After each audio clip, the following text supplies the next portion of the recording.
जय हिंद, नमस्कार। मैं अंबर जैदी स्वागत करती हूँ आप सबका एक बार फिर से हमारे आज के कार्यक्रम में। और आज के इस कार्यक्रम में एक बार फिर से हमारे साथ मौजूद हैं Omkar Chaudhary ji from ocean network and Omkar Chaudhary show. बहुत बहुत स्वागत है आपका। जय हिंद, नमस्कार।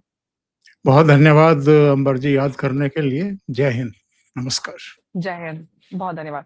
ओमकार जी, उत्तर प्रदेश में इलेक्शंस होने वाले हैं 2027 में, ऐसा हम सब लोगों को लग रहा था, लेकिन अब खबर ये आ रही है कि चुनाव 2026 में ही हो सकते हैं।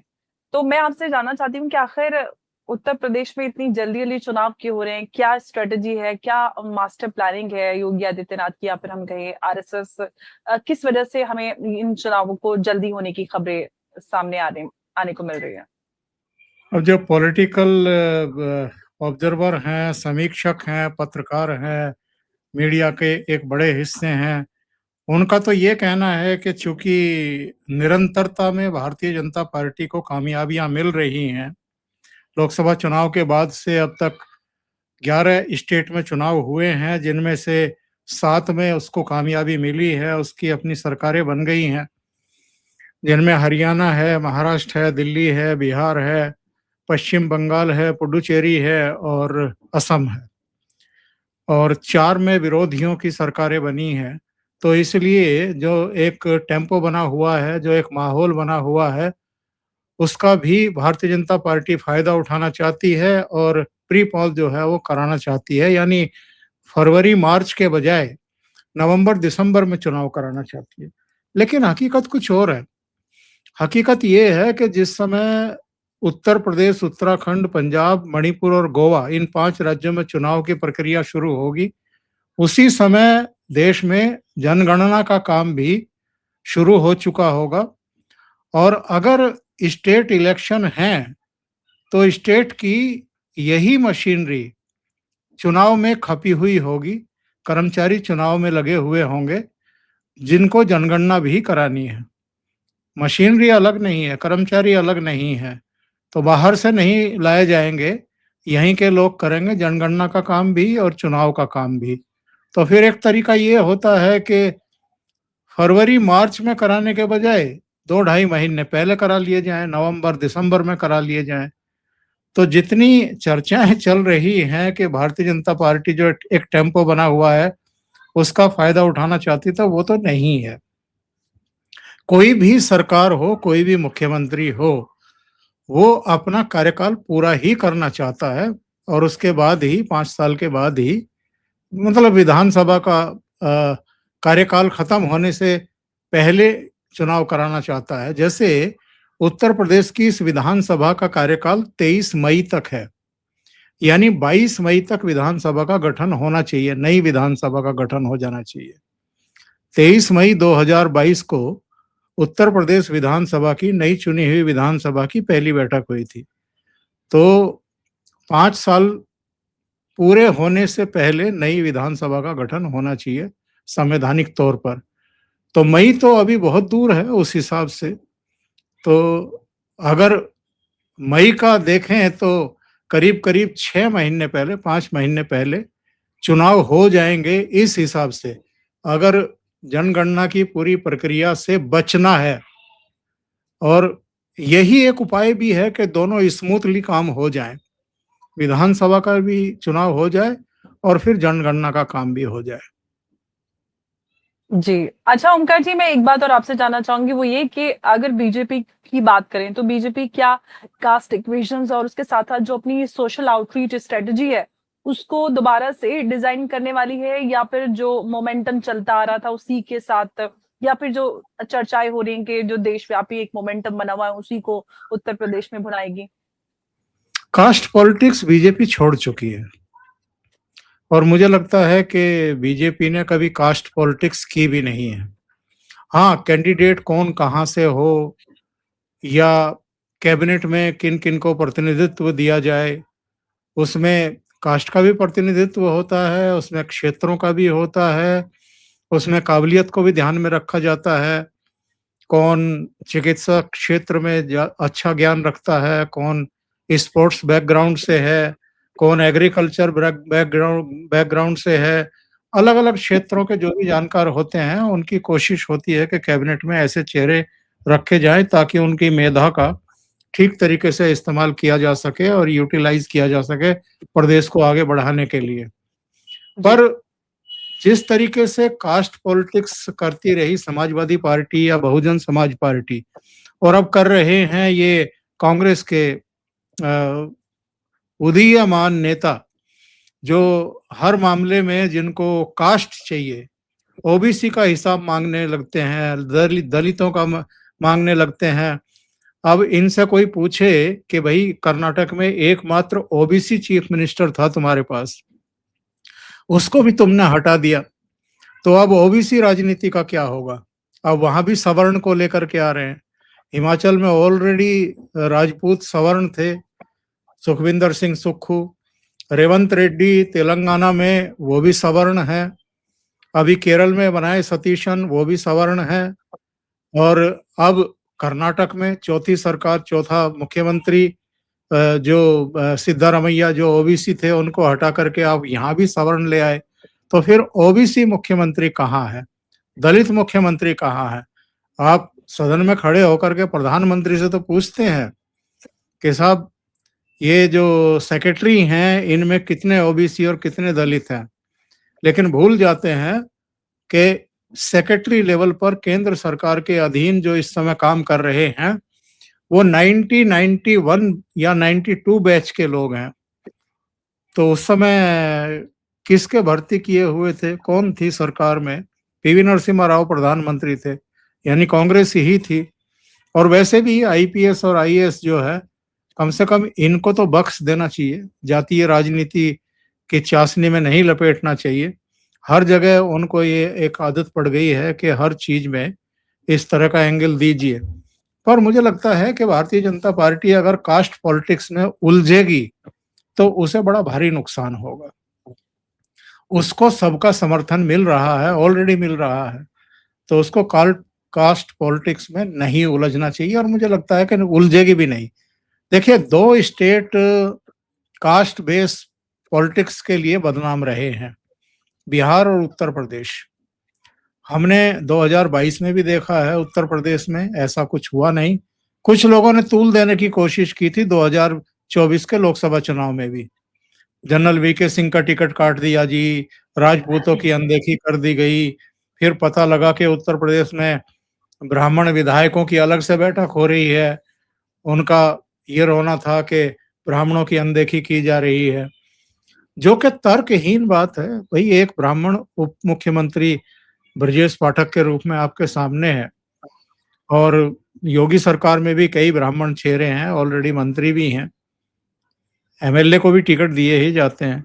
तो ये कहीं कहीं से कुछ कुछ इशारे होते हैं, और कास्ट पॉलिटिक्स यहाँ भी बीजेपी में भी शुरू कराने की कवायद होती है, कोशिश होती है, साजिश रची जाती है। लेकिन जैसा मैंने कहा है कि बीजेपी इन चक्रों में उलझती नहीं है और उसे उलझना भी नहीं चाहिए। ओके, तो ओमकार जी, एक बात और है कि क्या योगी आदित्यनाथ एक बार फिर से जो यूपी का कैंपेन होने वाला है उसका सबसे बड़ा चेहरा रहने वाले हैं? योगी आदित्यनाथ तो पूरे देश में जितने भी कैंपेन होते हैं अलग अलग राज्यों में, वहां बुलाए ही जाते हैं। जी। तो वो केवल उत्तर प्रदेश की सीमाओं तक सीमित नेता नहीं है इस समय। बिल्कुल बिल्कुल। मोदी जी के बाद अगर किसी की सबसे ज्यादा डिमांड रहती है अलग अलग राज्यों की पार्टी पॉलिटिक्स में, तो वो दूसरा चेहरा योगी आदित्यनाथ का ही है। तो जो पूरे देश में बुलाए जाते हैं, आपको याद होगा अंबर जी, जब ग्रेटर हैदराबाद म्युनिसिपल कॉरपोरेशन के चुनाव हो रहे थे तो योगी जी को वहां भी बुलाया गया था। मतलब जी। कॉरपोरेशन के चुनाव में, किसी नगर निगम के चुनाव में योगी जी को याद किया जाए, और 4 कॉरपोरेटर थे अगर मैं गलत नहीं हूं, और वो सीधे 44 पर पहुंच गए थे। तो जी ये बिल्कुल। ये जलवा है उनका, उनके भाषणों का एक असर है। लोग जिस तरीके से उनके भाषण के समय एक स्पार्किंग दिखाई देती है, वो महाराष्ट्र में बिल्कुल भी हमने देखा था चुनाव के समय, दिल्ली में भी देखा है, हरियाणा में भी देखा है, हर जगह उनकी डिमांड होती है। तो निश्चित रूप से उत्तर प्रदेश में तो वही लीड कर रहे हैं और वही स्टार कैंपेनर होंगे। हाँ, प्रधानमंत्री भी होंगे, अमित शाह भी होंगे, राजनाथ ऑफ सिंह कोर्स। भी होंगे और हिमंता बिस्वा शर्मा से लेकर के तमाम लोग आएंगे उस समय, जब वो कहते हैं ना कि स्लग ओवर, जो लास्ट के 10 ओवर बचते हैं टी20 में या जी। वनडे में, तो वनडे में तो खैर लास्ट के 10 ओवर, और जो टी20 है उसमें लास्ट के 5-6 ओवर, तो उनमें धुआंधार बैटिंग होती है। तो जब मतदान की तारीख नजदीक आती है तो फिर जितने भी अलग अलग राज्यों के मुख्यमंत्री हैं उनको भी उतारा जाता है मैदान में, तो तब जी। आएंगे। लेकिन उससे पहले तो योगी आदित्यनाथ ऑलरेडी अपना काम शुरू कर चुके हैं। जी, जी।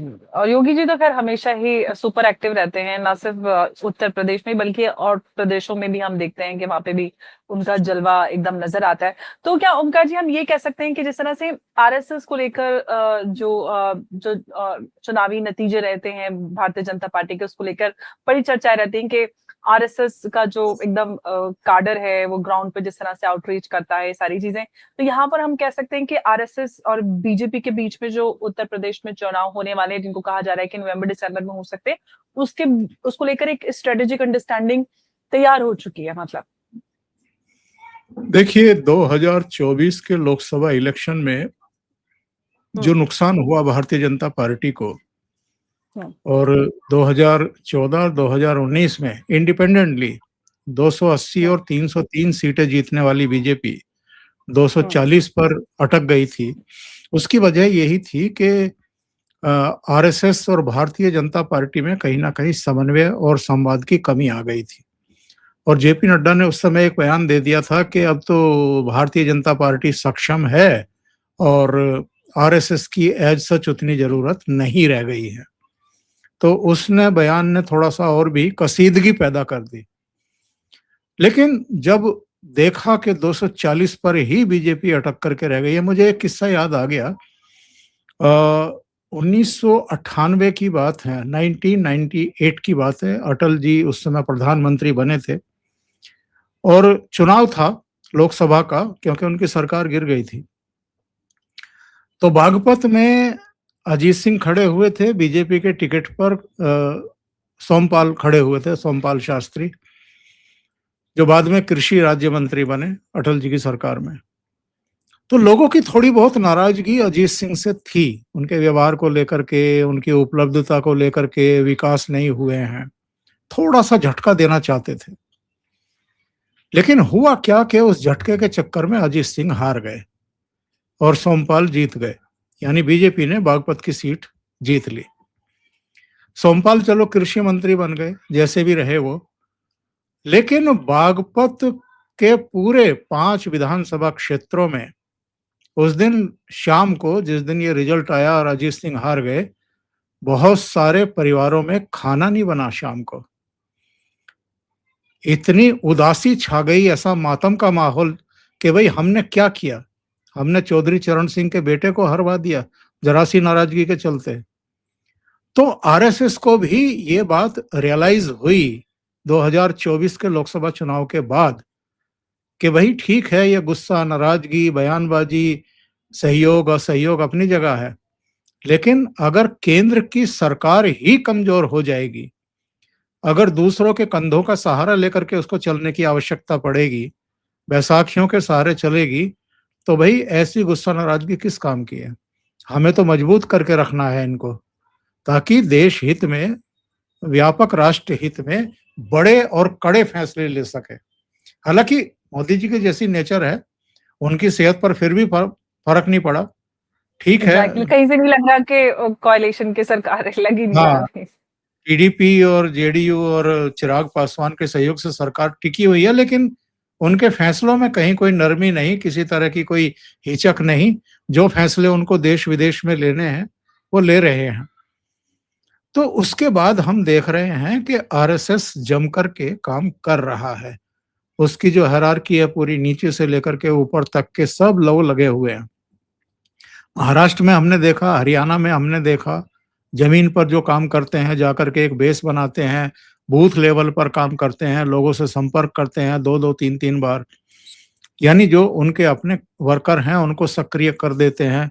इसी तरह दिल्ली में हमने देखा है और इन राज्यों के नतीजे भी देखे हैं, फिर बिहार में देखा है, बंगाल में देखा है क्या करिश्मा हुआ है।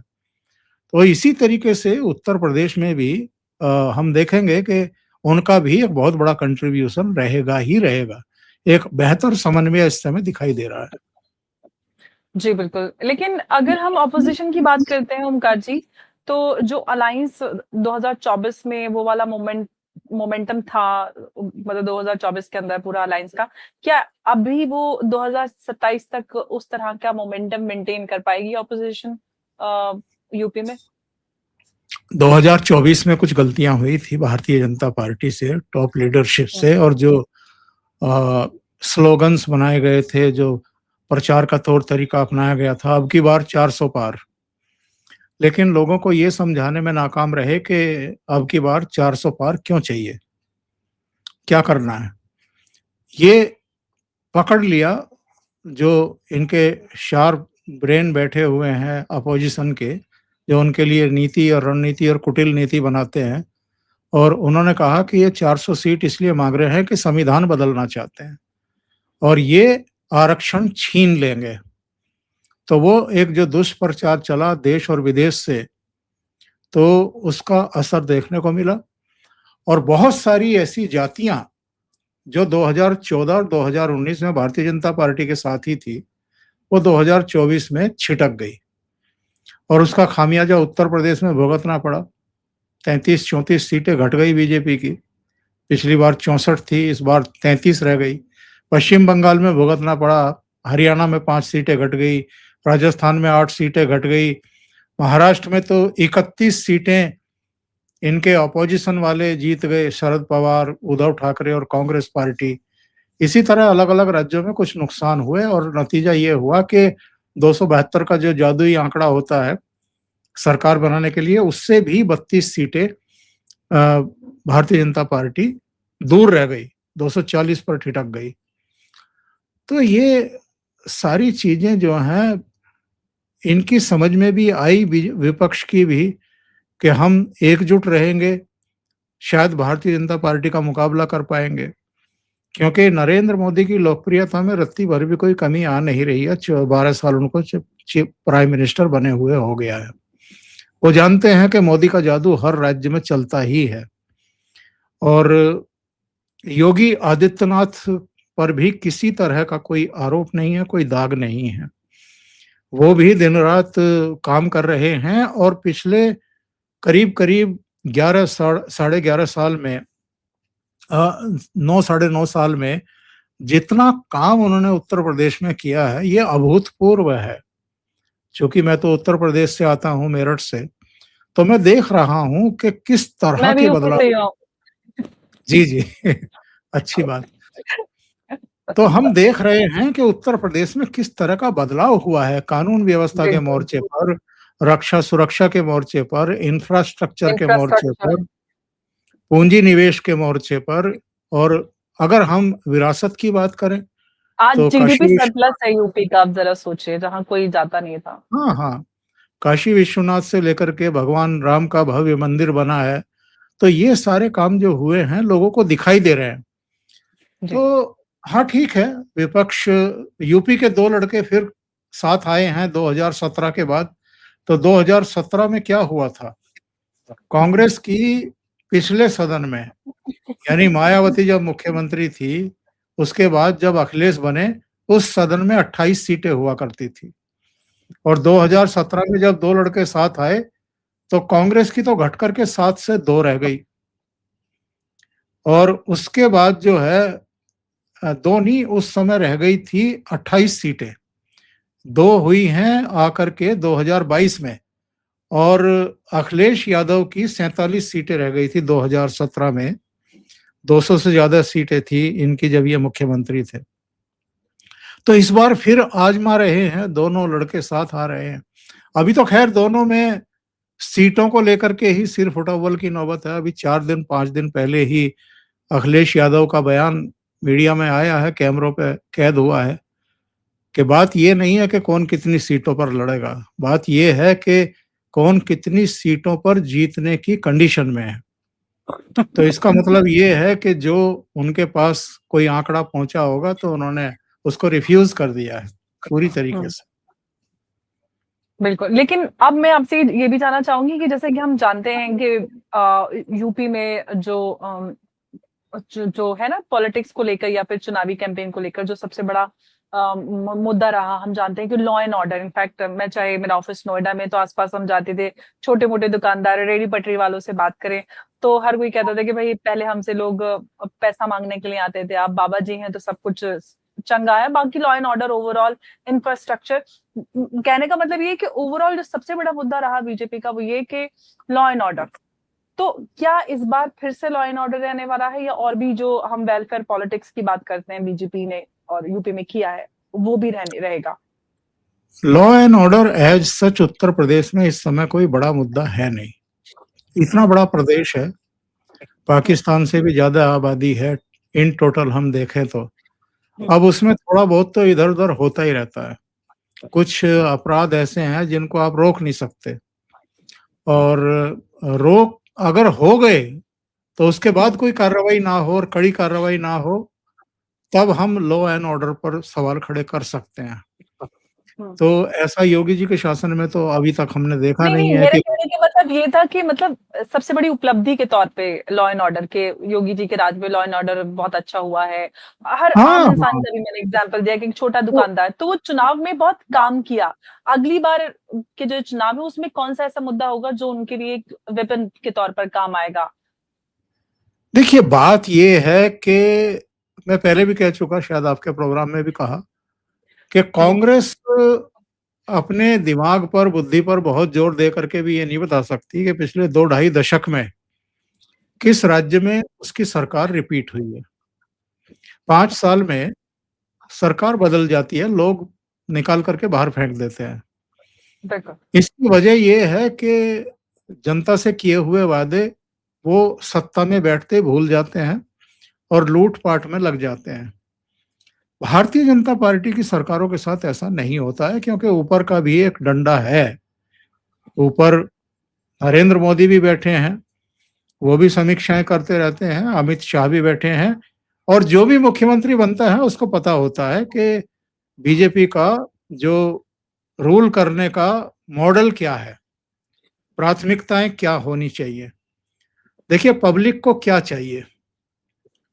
पब्लिक को सुकून चाहिए, शांति चाहिए, जीवन बेहतर हो, ये चाहिए।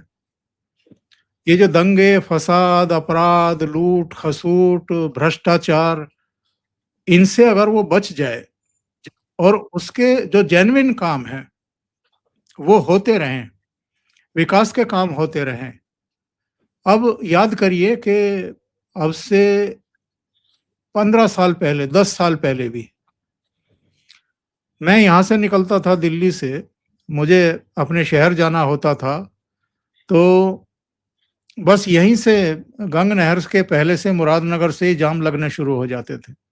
कहीं डेढ़ जी घंटा बिल्कुल, खड़े हैं जाम मैं भी में। ये बात कह सकती हूँ कि हम लोग अमरोहा जाते थे तो गाड़ियों से उछलते कूदते एकदम ऐसा, एकदम जामुनों की तरह सड़कें हमारा एकदम एकदम, खराब और और चारों घंटों तरफ लगते से। थे।